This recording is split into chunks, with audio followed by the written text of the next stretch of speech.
I'm really just kind of scared actually for how they're going to respond to everything.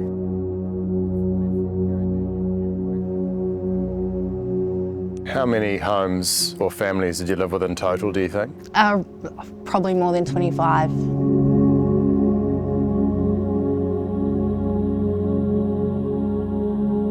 Abuse and care didn't just magically end in 1999. Two young women with different backgrounds who share shockingly similar stories. The Royal Commission of Inquiry into Abuse in Care has largely focused on historic offending.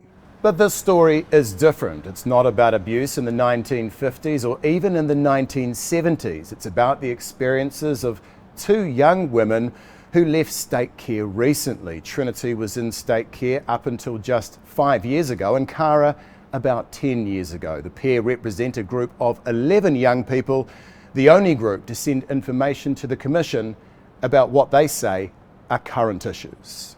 It was like a jail, and a 14-year-old shouldn't have to suffer from that. I'm not a criminal. At the age of 8, Trinity Green had her first experience of state care.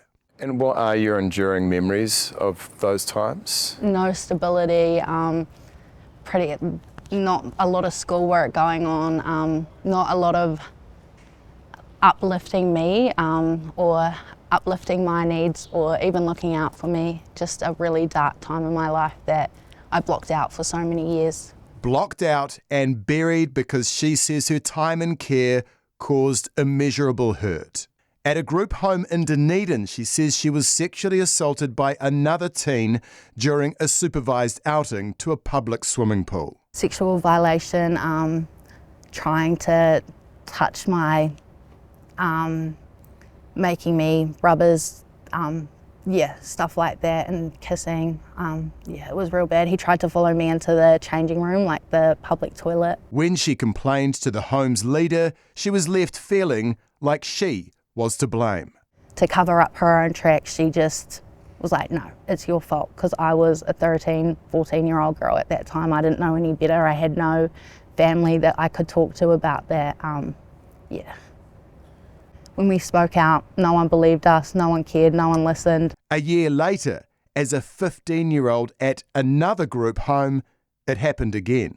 It was a resident. She locked me in a room, and it was a female who did it, and she didn't stop when I asked. And so you don't have confidence that Oranga Tamariki right now has counsellors or caregivers who understand childhood trauma? No, definitely not. Yeah, I went into care when I was 2. Karah Mackie, who is 25, still finds it difficult to put into words exactly what she experienced. Did you endure physical or sexual abuse during those years when you were in care? Yeah. Did it happen often? Yeah. So normalised? Yeah, I did. I definitely, I mean, I still think that I struggle to see it as something not normal, I guess. Like, I still haven't really reached a place where I feel like it's something to talk about, I guess, because that was just life. Aged 12, she decided it was safer to be on the streets, sleeping wherever she could. There were a lot of empty state houses in Napier back then, which was helpful.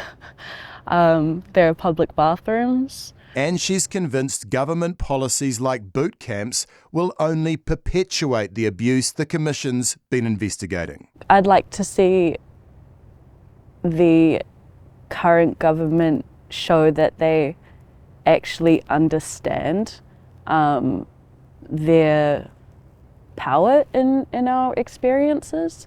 The whole process has shown us what things like boot camps and criminalising young people does. It shows us the pathway that young people take when they're put into situations like that from people in authority. The government thinking about or deciding to bring those back in is just showing us that they either don't understand that pathway and what they're doing, or they don't care. She's calling for Oranga Tamariki to be stripped of its responsibilities. Divesting the resources from Oranga Tamariki into iwi or hapu or community-led services that actively support and enhance the lives of our young people. Is Oranga Tamariki fit for purpose? No, not at all. There are very few of us who have actually made it out unscathed.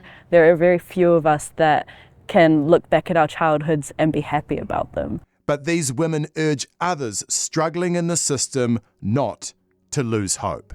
Your truth is your truth. Don't ever let anyone try to take your truth away. If no one believes you, I believe you. We see you, we hear you, and we feel for you, and we're kind of doing this work for you.